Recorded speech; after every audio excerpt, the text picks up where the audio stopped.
وصفتنا النهاردة وصفة سهلة جدا وحلوة قوي لو عندنا أطفال. يلا بينا أقول لكم خطوات الوصفة وقد إيه هي سهلة وكمان طعمها مميز جدا. عندي هنا خضروات، عندي جزر فريش، وعندي بسلة أنا كنت مفرزاها، وعندي هنا صدور فراخ بانيه. أنا قطعت كل قطعة نصين كده. عايزة تقطعي شرايح يعني أرفع من كده مفيش مشكلة، قطعي التقطيع اللي انتي عايزاه. غسلتها بالملح والليمون وبعدين تبلتها ببصلاية وشوية ملح، يعني أقل من ربع معلقة ملح، وفلفل أسود برضو ربع معلقة ملح، ربع معلقة فلفل أسود. عندي هنا معلقة ملح ممسوحة ونص معلقة فلفل أسود. عندي بضاية، وده التوم اللي كنا فرزناه مع بعض. أنا بس عايزة أوريكم قد إيه هو سهل.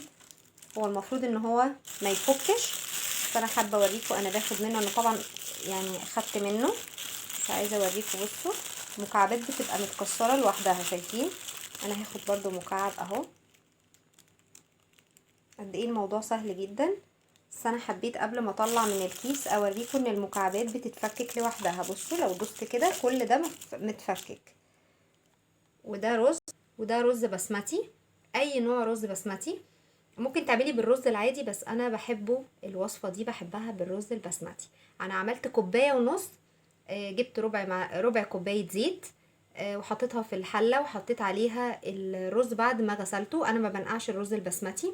حطيت كوبايه ونص، قعدت اقلب فيها شويه كده 3 دقايق، وبعدين حطيت عليها نص معلقه ملح، وحطيت عليها 3 كوبايات ميه مغليه، وسبت النار عالية الاول، وبعدين اول ما الرز بدأ يتشرب وطيت عليه خالص، وبقى بالشكل اللي انتوا شايفينه ده، علشان انا عايزة الرز يكون مستوي.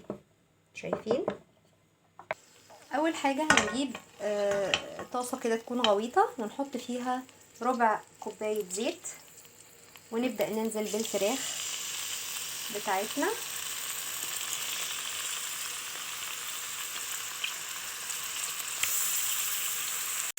انا طبعا مش عايزاها تتحمر، انا عايزاها بس تبدأ ان هي تبدأ في السوا كده.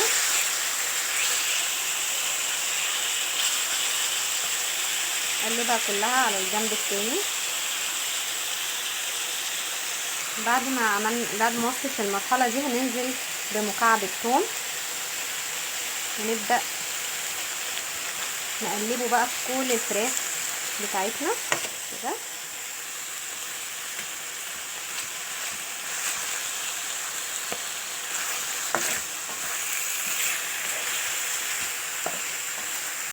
هنبدا بعد كده نطلع الفراخ نحطها على جنب.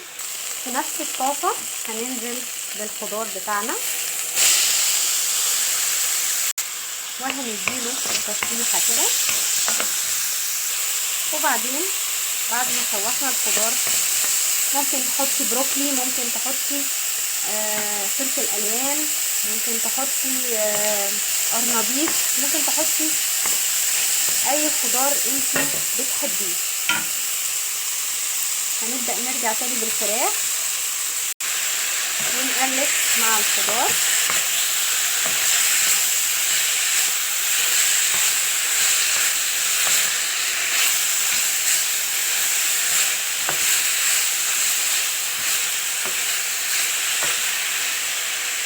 وبعدين هننزل بالملح والفلفل ونقلب. الريحة تجنن. بعد كده بقى هنجيب الرز، ننزل بالرز اللي احنا سويناه، رز البسمتي. وبعدين هنقلب كل الكلام ده كده، الرز مع الفراخ مع الخضار الفظيع ده.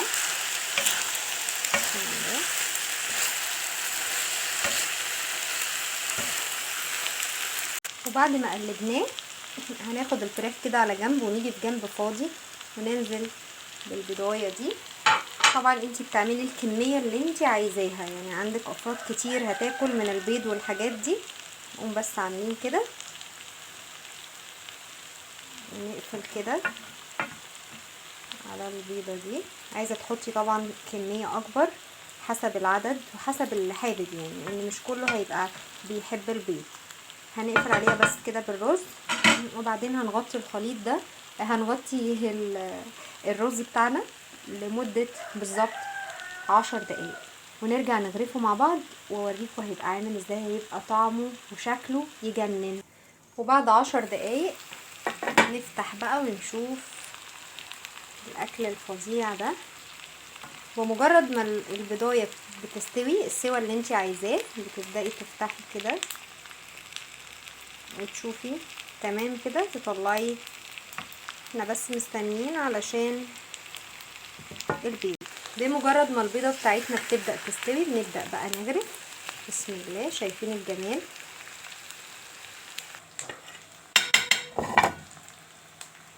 وبكده تكون خلصت وصفتنا. بصوا بقى الفراخ، شايفين عامله ازاي؟ الخضار بتاعنا، انا هنا انتوا عارفين ان انا كنت قايله قبل كده ان انا بحب البيض يبقى مش مستوي قوي، انتي بتسويه السوا اللي انتي عايزاه. وده طبعا الصوص بتاعنا اللي اكتر من رائع، اللي انا كنت قلتلكوا عليه: توم وفلفل حار وليمون وشويه ملح صغيرين. عايزه اقول لكم حاجه، مفيش اجمل من كده، واكله سريعه جدا وكمان مفيده قوي لاطفالنا. متنسوش لو عجبكم الفيديو تعملوا لي لايك، اللي لسه مشتركش في القناه اعملي سبسكرايب علشان يوصلكوا كل جديد. باي باي.